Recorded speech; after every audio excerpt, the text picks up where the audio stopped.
Joshua. Chapter 6. Meanwhile, the people of Jericho had been locking the gates in their town wall because they were afraid of the Israelites. No one could go out or come in.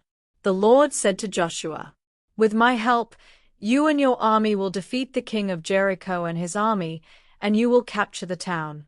Here is how to do it. March slowly around Jericho once a day for 6 days. Take along the sacred chest and tell 7 priests to walk in front of it, carrying trumpets. But on the 7th day, march slowly around the town 7 times while the priests blow their trumpets. Then the priests will blast on their trumpets, and everyone else will shout. The wall will fall down, and your soldiers can go straight in from every side."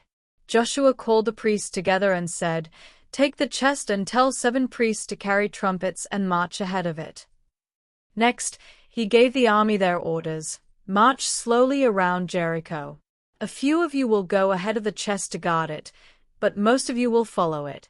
Don't shout the battle cry or yell or even talk until the day I tell you to. Then let out a shout." As soon as Joshua finished giving the orders, the army started marching.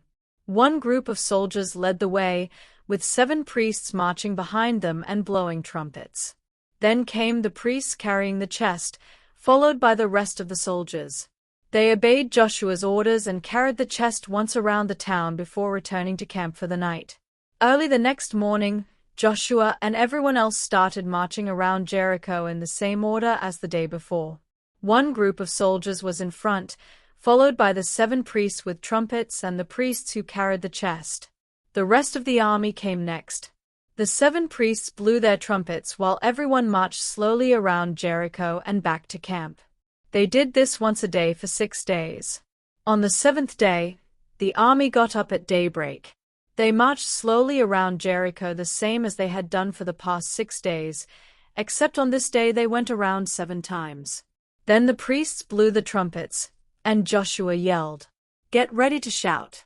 The Lord will let you capture this town. But you must destroy it and everything in it, to show that it now belongs to the Lord. The woman Rahab helped the spies we sent, so protect her and the others who are inside her house. But kill everyone else in the town.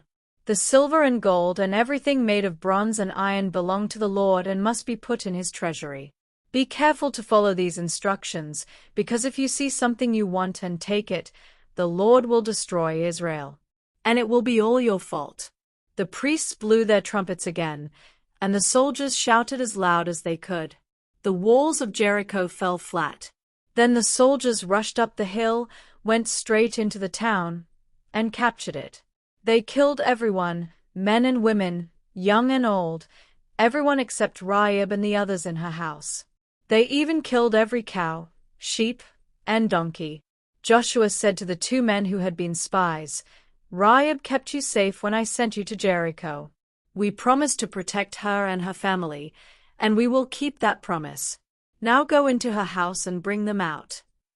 The 2 men went into Rahab's house and brought her out, along with her father and mother, her brothers, and her other relatives.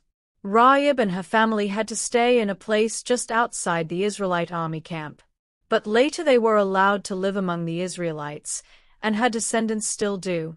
The Israelites took the silver and gold and the things made of bronze and iron and put them with the rest of the treasure that was kept at the Lord's house. Finally, they set fire to Jericho and everything in it.